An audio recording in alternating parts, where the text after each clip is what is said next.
आज का जो क्लासेज है वो दो चर वाले रैखिक समीकरण का क्वेश्चन है ना। दो चर वाले रैखिक समीकरण का एक अति महत्वपूर्ण टाइप का सवाल होता है जो एग्जामिनेशन में पूरे के पूरे 5 मार्क्स के होते हैं। एक सवाल को हम लोग कई सारे मेथड से सॉल्व करते हैं। दो चर वाले समीकरण के इस तरह के सवाल को सॉल्व करने का टोटल जो मेथड है हमारे पास वो 6 मेथड है ना। 6 मेथड में जो पहला मेथड है इसका सॉल्व करने का वो प्रतिस्थापन विधि। कौन सा? प्रतिस्थापन विधि। ये हो गया प्रतिस्थापन विधि जिसको हम लोग कहते हैं सब्स्टिट्यूशन मेथड। सब्स्टिट्यूशन मेथड का मतलब नाम ही क्या है? प्रतिस्थापन। इसका मतलब है एक का मान दूसरे में क्या करते हैं? स्थापित करते हैं। यही करते हैं ना प्रतिस्थापन में, यही करते हैं ना। एक का मान दूसरे में क्या करते हैं? स्थापित करते हैं। तो एक तो प्रतिस्थापन विधि होता है जिसको हम लोग कहते हैं सब्स्टिट्यूशन मेथड, है ना। क्या कहते हैं? Substitution method. इस मेथड के द्वारा हम लोग x और y का मान निकालने वाले हैं। दूसरा हमारा जो होता है जिसको हम लोग कहते हैं लुप्तीकरण या फिर इसका नाम है विलोपन विधि। एनसीईआरटी की किताब में आपको मिलेगा विलोपन विधि। हालांकि अंग्रेजी में सारे जगह एक ही मिलेंगे। क्या कहते हैं इसको? एलिमिनेशन मेथड कहते हैं ना। ये हो गया। और तीसरे वाले का नाम है ब्रज। क्या है? ब्रज गुणन विधि। क्या कहते हैं इसको? Multi cross. इसको कहते हैं मल्टी क्या? क्रॉस मेथड है ये। मल्टीप्लीकेशन भी कह सकते हैं, मल्टीप्लीकेशन क्रॉस मेथड। और उसके बाद जो हमारा नंबर 4 है वो हो जाता है कौन सा मेथड बताना? तुलनात्मक। क्या है? तुलनात्मक विधि। क्या कहते हैं इसको इंग्लिश में? कंपैरिजन, है ना। कंपैरिजन मेथड हो गया ये। और उसके बाद जो हमारा एक मेथड है जिसको हम लोग कहते हैं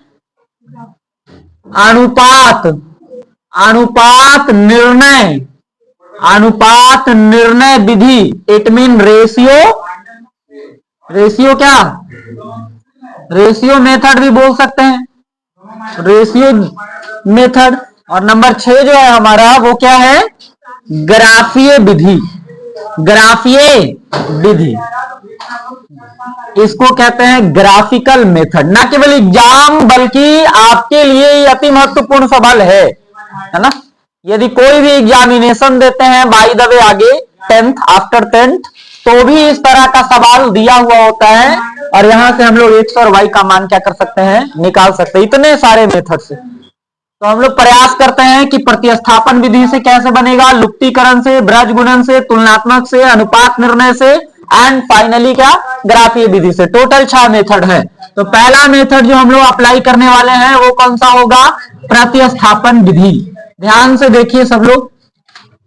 प्रतिस्थापन विधि विशेषता ये है कि हम लोग कोई भी मेथड से बनाएंगे इस सवाल को तो उत्तर क्या आएगा? सेम आएंगे। प्रतिस्थापन विधि से सॉल्व करने का तरीका क्या है? सबसे पहले हम लोग लिखते हैं समीकरण नंबर फर्स्ट से। आप लोग सब लोग ऐसे ही किए होंगे, कॉपी में मिला लीजिए। जो लोग नहीं किए हैं वो तो बेकार टाइप के ही हैं। अब यहाँ समीकरण फर्स्ट पे यहाँ उतार देंगे। क्या है हमारे पास? 4x + 6y = क्या है? 12। ध्यान दो, बोर्ड पर देखो। यहां से हम लोग या तो x का मान निकालेंगे या तो मैंने कहा है या तो x का मान निकालिए या तो यहां अगर x का मान निकाल लेंगे तो आपको पता है क्या होने वाला है? x का मान जब निकालेंगे तो 12 और ये 6y प्लस में इधर आएगा तो, और उसके बाद जो x के बगल में नंबर है वो नीचे आ गया। यानी we can say x = 12 - 6y/4। This is the value of x। अगर हम लोग y निकालना चाहेंगे तो y का वैल्यू क्या हो जाएगा? 12 - 4x और बटा में कितना? 6। आप स्वतंत्र हैं, चाहे x का मान निकालो या y का। अगली बार क्या करना है? x का मान कहां रखेंगे हम लोग? समीकरण फर्स्ट में रखने पर, है ना। समीकरण फर्स्ट में रखने पर कि सेकंड में रखने पर? सेकंड में। जब हम लोग फर्स्ट से वैल्यू निकाले हैं ना तो इसका मान सेकंड में रख देंगे। और जब सेकंड का वैल्यू निकालेंगे ना फर्स्ट में रख देंगे। आप ऐसे भी बना सकते हैं। आप जरूरी नहीं है कि समीकरण फर्स्ट से शुरू करें। आप यहां लिखिएगा समीकरण सेकंड से, वहां से भी x का मान निकालना है और x का मान कहां रख देना है, समीकरण नंबर 1 में, उल्टा करना, विपरीत एक दूसरे का। अब हमारा समीकरण सेकंड यहां उतर जाएगा, क्या है 3x plus 2y is equal to क्या 18। देन यहां की बात करना क्या है, x का मान पुट करना है, तो 3x का मान कितना है 12 माइनस 6y और बटा में क्या हो गया 4 और प्लस में क्या है यहाँ पे 2y और बराबर में क्या है 18। ध्यान रखिए यहां के बाद केवल और केवल कैलकुलेशन है, यहां के बाद 10वीं कक्षा प्रारंभ यहाँ पे एंड हो गया, अब खाली कैलकुलेशन है। अब इसमें क्या करना है, हम आपको बताए थे यहां पर अगर कटने के लायक होगा तो इन दोनों को हम लोग कटा देंगे, अगर कटने के लायक नहीं रहेगा मल्टीप्लाई करा देंगे। क्या करा देंगे, मल्टीप्लाई। ध्यान रखो बोर्ड पर, 3 और 12 को अगर मल्टीप्लाई करेंगे कितना आ जाएगा 36, 3 को 6y में अगर गुना करेंगे कितना आएगा 18y। सब लोग मिलाएंगे, लिखेंगे बिल्कुल नहीं, और बटा में कितना रहेगा 4। ध्यान दो, और प्लस में क्या हो जाएगा 2y और इज इक्वल टू क्या हो गया 18। बाय द वे कभी कभी ऐसा सवाल आएगा कि यहाँ पे x रहेगा ही नहीं, है ना, ऐसा भी तो हो सकता है सवाल x प्लस 2y, तो यहाँ पे ये वाला मिट जाएगा, यहाँ पे इस तरह का गुना नहीं होगा, 12 माइनस 6y बटा 4 रह जाएगा। समझ रहे हो नहीं समझ रहे हो बताओ, बात नहीं करो। यहां देखो अब इसके नीचे क्या छुपा हुआ है बताना, 1 4 और 1 का एलसीएम ले लेंगे, कितना आ जाएगा 4। गलती क्या हो सकता है, आप एलसीएम नहीं लीजिएगा, है ना, आप ऐसे ही 4 से इधर मल्टीप्लाई कर दीजिएगा, ये सब मिस्टेक है। इसको आपको होल में बनाना होगा, 1 में, तब जाकर के नीचे से इधर हम लोग मल्टीप्लाई कर सकते हैं, है ना, और कोई दूसरा यहाँ पर उपाय नहीं है, बिना एलसीएम लिए ये सॉल्व नहीं होगा। कभी कभी ऐसा सवाल मिलेगा कि नीचे में कुछ रहेगा ही नहीं, 4 आएगा ही नहीं, है ना, तो सिंपल गुना हो जाएगा, उस सवाल में एलसीएम लेने की जरूरत नहीं पड़ेगा, ऐसा सवाल आएगा ही, है ना। बाय द वे मान लेते हैं अभी यहाँ पर समीकरण फर्स्ट से चले होते और x का मान निकाले होते, x के बगल में 4 तो है नहीं, देन आप यहाँ क्या लिखिएगा 12 माइनस 6y, बस बटा में तो कुछ आएगा नहीं, और जब कुछ नहीं आएगा तो 12 माइनस 6y आएगा, यहाँ पे बटा में तो कोई नंबर नहीं रहेंगे। देन आपको खाली गुना करना है, यहाँ पर एलसीएम की कोई आवश्यकता नहीं है। पूरी बातें समझिए, एक सवाल में ही सब कुछ समझिए आप कि कैसे हम लोग कर सकते हैं टोटल, है ना। यहाँ 4 है तब जो है हमारा नीचे 4 आ जा रहा है। अब अगर एलसीएम लेंगे ये कितना हो जाएगा 36 माइनस 18y प्लस 1 में 4 से भागा करेंगे 4, 4 में 2 से गुना करेंगे 4 दूनी 8y बराबर में क्या हो जाएगा 18। अब ध्यान दो यहां देख लो 18y और 8y इन दोनों में क्या होगा, इन दोनों में कैलकुलेशन होगा, यहां हो जाएंगे 36 माइनस 18y में से 8y यदि घटा देते हैं तो 10y आएगा, लेकिन माइनस में आएगा। मैंने कई बार बताया है अगर एक निशान देखो, दो लोगों को अगर कैलकुलेट कर रहे हो चाहे वो वेरिएबल हो या कांस्टेंट हो, वेरिएबल कांस्टेंट तो समझते होगे ना, चर और अचर, और यदि वो दोनों चर राशि प्लस में हो तो जोड़ देंगे, अगर ये दोनों चर राशि माइनस में हो तो भी जोड़ देंगे, अगर ये दोनों चर राशि एगो प्लस में और एगो माइनस में है तो घटा देंगे। रिजल्ट हमेशा क्या आता है बड़ा वाला का, जो बड़ा हो, इसमें 18 बड़ा है माइनस में आ गया। बहुत लोगों को माइनस प्लस में कंफ्यूजन है, और कंफ्यूजन कब तक रहेगा ये तो भगवान ही जानता है। बराबर में क्या हो जाएगा 18। अब यहां देखो 36 माइनस 10y बटा 4 बराबर 18। आप चाहो तो ये लाइन में 18 बटा 4 लिख भी नहीं सकते हो, क्या करना है डायरेक्ट 18 चौका 72, 18 चौका कितना हो गया।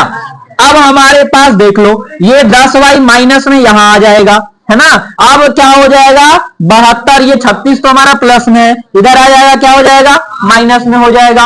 अब अगर देखा जाए तो आगे क्या होने वाला है, आगे ये होने वाला है कि माइनस 10y बराबर माइनस 36 की प्लस 36, प्लस 36, 72 में से 36 घटेगा तो 36 आएगा ना, तो हमारे पास y का मान हो गया, y नहीं बल्कि क्या है माइनस 10y है, क्या है माइनस 10y बराबर 36 हो जाएगा। अब यहां से अगर y का मान निकालेंगे तो 36 बटा कितना हो गया 10 हो गया। अब इसको काट दो, 18 दूनी 36, 5 दूनी 10, हमारे पास y का मान माइनस में 18 बटा में कितना आया 5। सब लोगों का आया है क्या। अब हम लोग x का मान निकालेंगे। सुनो ये क्वेश्चन जो है ये क्वेश्चन खुद से दिया हुआ है, जिसके वजह से है ना इस तरह का उत्तर आ रहा है। अगर इसको हम लोग किताब वाला क्वेश्चन लेंगे तो बढ़िया उत्तर आने वाला है, ठीक है ना। तो अब y बराबर जब हम लोग निकाल दिए तो उत्तर आगे x का निकालना है। तो x का उत्तर निकालने के लिए क्या करना होगा, हमको लिखना होगा यहां पर समीकरण नंबर फर्स्ट से, और समीकरण फर्स्ट वाला ऑलरेडी हम लोग बना चुके हैं, देखा है ना। तो ऑलरेडी जब बना चुके हैं तो x बराबर क्या है 12 माइनस 6y बटा 4। तो मैंने लिखा x बराबर 12 माइनस 6y बटा 4। अब क्या होगा ध्यान दो, अब सीखो, अब यहां कैलकुलेशन तगड़ा होने वाला है। मैंने बताया था बराबर के निशाने सामने ऐसे लाइन बना देना है, ये वाला 12 थोड़ा ऊपर लिखना है, पता है ना आपको, गिजबिज ना हो। 6 के 6 y का मान रख देंगे कितना, माइनस में 18 और बटा में क्या 5। अगर ये बटा वाला नंबर नहीं रहा होता तो इजीली बढ़िया से लिख के बनाते। बटा में नीचे कितना हो गया 4। अगली बार क्या होने वाला है 12 माइनस माइनस क्या हो जाएगा प्लस, 18 को 6 से मल्टीप्लाई, 18 छक 8 टोटल से 108 और बटा में कितना हो गया 5। यहां पर 1 आ गया, नीचे ऑलरेडी 4 है, कुछ नहीं करना, ऊपर वाला एलसीएम चलेगा, ये 4 अपने जगह पर, 5 और 1 का एलसीएम 5, 12 25 60 प्लस में 108। करना क्या है, करना बस इतना है, नीचे वाले को मल्टीप्लाई कर देना है, ऊपर हमारा हमेशा ऐड हो जाएगा या सब्ट्रैक्ट हो जाएगा। 108 और 60 जुटेगा 168 आ जाएंगे। अब बटा में कितना हो जाएगा 5 चौका 20, 5 चौका क्या 20, ये कटने के लायक है, दोनों हमारा इवन नंबर है, 2 से कट जाएंगे तो 10 दूनी 20 हो जाएगा, 2 से इसको काटेंगे, 2 8 16 और 2 चौका क्या 8, 84 हो जाएंगे, फिर कटेगा 5 दूनी 10 और ये हो जाएगा 42। इट मीन हमारे पास उत्तर हो गया 42 बटा 5। हम लोग आंसर दे सकते हैं एक बॉक्स बना के एग्जामिनेशन में, x इज इक्वल टू 42 बटा 5 और y is equal to minus में 18 बटा 5 इस सवाल का सही जवाब हो गया। देन इसके बाद हम लोग प्रतिस्थापन विधि खत्म कर लिए। अब इसी सवाल को हम लोग कौन सा मेथड से बनाएंगे, इसी सवाल को हम लोग लुप्तीकरण से बनाने वाले हैं।